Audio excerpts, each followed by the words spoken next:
Hey, this is George back with the New Hunter's Guide, the YouTube channel and podcast helping new hunters get started and helping active hunters learn new things.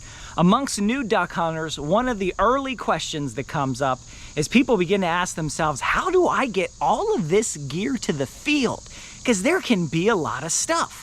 Well, there's a few different methods, and we're going to start here with a regular set of duck hunting gear. Most people are going to have some variation of this, and we're going to look at a few different ways to get that to the field. But first, the carry method. All right, so what all are we dealing with? Well, you're probably going to have some decoys. So here I've got a dozen full body, well, regular size mallards. So we strap that on the back there. I don't know if that's 15, 20 pounds or so. With weights, yeah, probably closer to 20. You gotta have a backpack. All right, no problem. We can take our backpack here. We got our shells, our water, our calls, jerk rig, gloves, whatever we need. Throw that on the front. All right, that adds, I don't know, another 20 pounds maybe. Okay, not so bad. What else do we need? Well, we need our shotgun. Got that here in the back. That's, I don't know, maybe another 10 pounds with whatever accessories you got in there. Okay, not so bad. What else? Well, we need a seat. Okay, something to sit on. This is pretty light, right? Not so bad. Throw this probably, you know, something like that. I could live with that.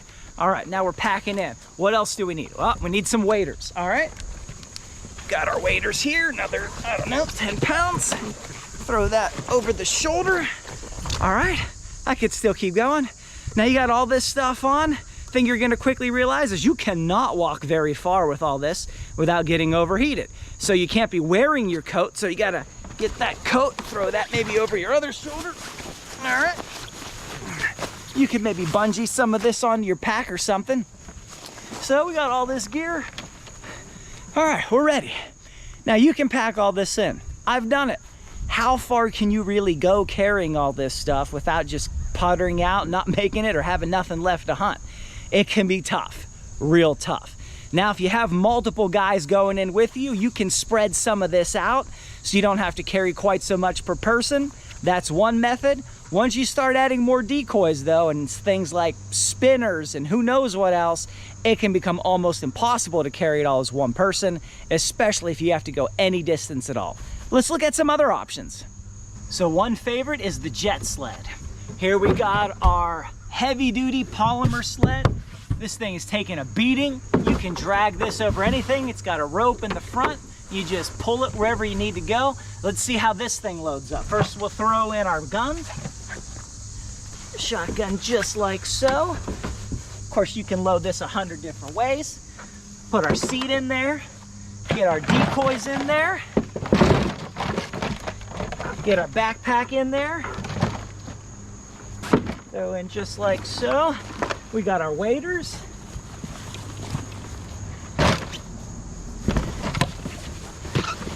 Get those in. We can throw our jacket on top of that.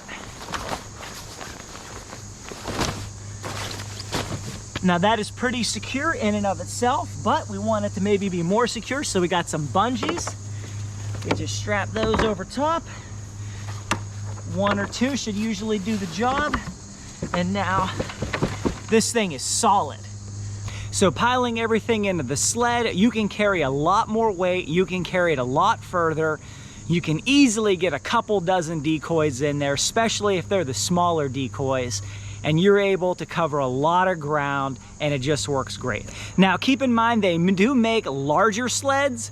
They get much bigger than the one that I've got here, but what I have found is if you load this sled to capacity as much as you can fill in, it can be almost too much for one person to pull any distance. So the bigger sleds, if you load those to capacity, they're gonna be almost immovable by a person on land. So I think it's better to have multiple small sleds and multiple people pulling them than have one sled that is so big you can't pull it or it wears you out too much by the time you get there. And now would be a great time to thank the sponsor of the, oh wait, I am the sponsor of the video. I bought all of this stuff with my own money, including the hat that I'm wearing. This is how I get my stuff to the woods when I'm paying for everything myself. But I would really appreciate it if you guys hit that like button, give me a thumbs up. You can support me by doing that and help me to make more videos just like this. One thing I don't love is these mesh decoy bags. Great for storage.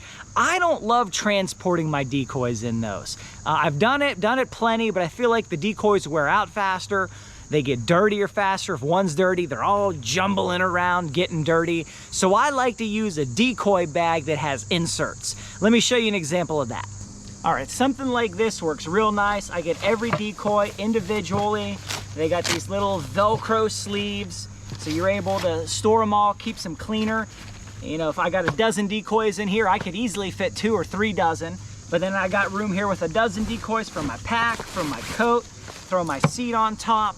So this can be a great option to help organize things, keep them cleaner, help them last longer, and it can be easier to carry. With the decoy bag right here, got that, goes over one shoulder. I got the grip here to just help me with the weight.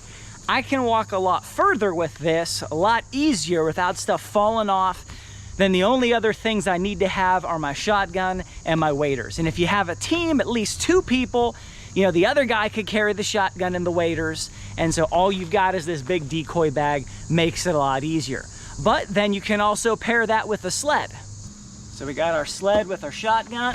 Just take our bag, boom, stick it in, take our waders, right over top, and then we just bungee it down, and the sled is good to go. Now, some other options include a cart. You've got something with big wheels on it. You can take a distance, but that really only works well if you've got predictably flat ground without fallen trees, obstacles, and terrain. Other options are, of course, a boat. A boat is amazing. Unload all your stuff at the dock, pile it in the boat. Either go to where you're gonna go hunt out of the boat or just take everything out of the boat there. That can be maybe the easiest way to get stuff, especially if you're covering a distance. But these are some great options for new hunters, things that anybody can put together. Those sleds are not overly expensive. You can get them usually right around, you know, $50, $60. You can even get them on Amazon. They'll ship them to your house.